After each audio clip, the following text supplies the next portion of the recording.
केंद्रीय कर्मचारियों के लिए 8वें वेतन आयोग का गठन पिछले 2 वर्षों से एक बड़ा मुद्दा बना हुआ था। आखिरकार गुरुवार को केंद्रीय मंत्रिमंडल ने इस पर मंजूरी की मुहर लगा दी। इस घोषणा से जहां कर्मचारी संगठनों में खुशी की लहर दौड़ गई है, वहीं कई सवाल भी उठ खड़े हुए हैं।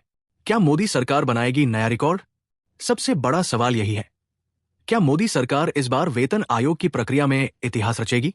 अब तक के सभी वेतन आयोगों ने अपनी रिपोर्ट पेश करने और उसे लागू करवाने में लगभग 2 से 2.5 साल का वक्त लिया है। लेकिन इस बार स्थिति अलग है।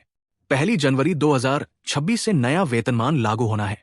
सवाल यह है कि 1 साल के भीतर आयोग रिपोर्ट कैसे तैयार करेगा, सरकार तक पहुंचाएगा और फिर नई सिफारिशें लागू होंगी।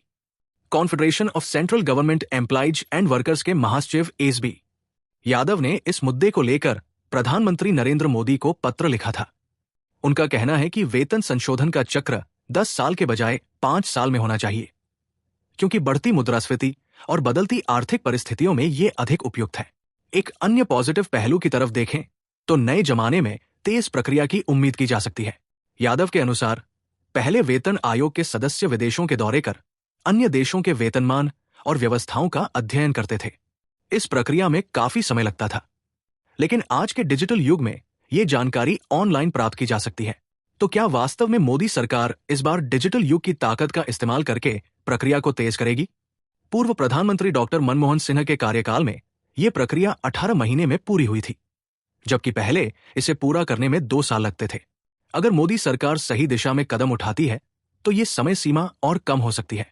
सबसे पहले तो ये समझ लेते हैं कि आयोग के गठन के बाद की प्रक्रिया क्या होती है। आयोग के चेयरमैन और सदस्यों की नियुक्ति के बाद कर्मचारी संगठनों से चर्चा होगी। जेसीएम, ज्वाइंट कंसल्टेटिव मशीनरी के प्रतिनिधियों से बातचीत होगी। रिपोर्ट तैयार होने के बाद मंत्रियों का समूह इसे समीक्षा के लिए देखेगा। यादव का मानना है कि इस बार यह पूरी प्रक्रिया 1 वर्ष के भीतर पूरी हो सकती है। समय पर वेतन संशोधन की जरूरत। कर्मचारी संगठनों का कहना है कि सरकार को वेतन आयोग का गठन पहले ही कर देना चाहिए था। प्रतिभाशाली कर्मचारियों को प्रोत्साहन देने और उनकी कार्यक्षमता बढ़ाने के लिए समय पर वेतन संशोधन आवश्यक है। भारत सरकार को अपने कर्मचारियों के लिए सशक्त वेतन संरचना सुनिश्चित करनी चाहिए। कोविड-19 महामारी के दौरान सरकारी कर्मचारियों ने विपरीत परिस्थितियों में काम किया। महासचिव यादव ने पीएम मोदी को याद दिलाया कि मौजूदा समय में डीए पात्रता का प्रतिशत 53% से अधिक हो गया है। ऐसे में वेतन संशोधन हर 5 साल में होना चाहिए, ताकि कर्मचारियों की वास्तविक आय गिरावट से बच सके। तो क्या होगा इस बार? क्या मोदी सरकार इस प्रक्रिया को रिकॉर्ड समय में पूरा कर एक नई मिसाल कायम करेगी, या फिर यह प्रक्रिया पुरानी लय में ही आगे बढ़ेगी? सस्पेंस अभी बाकी है, लेकिन उम्मीदें चरम पर हैं। केंद्रीय कर्मचारियों की नजरें अब सरकार के हर कदम पर टिकी है। आने वाला वक्त इस कहानी का रोमांचक अंत बताएगा।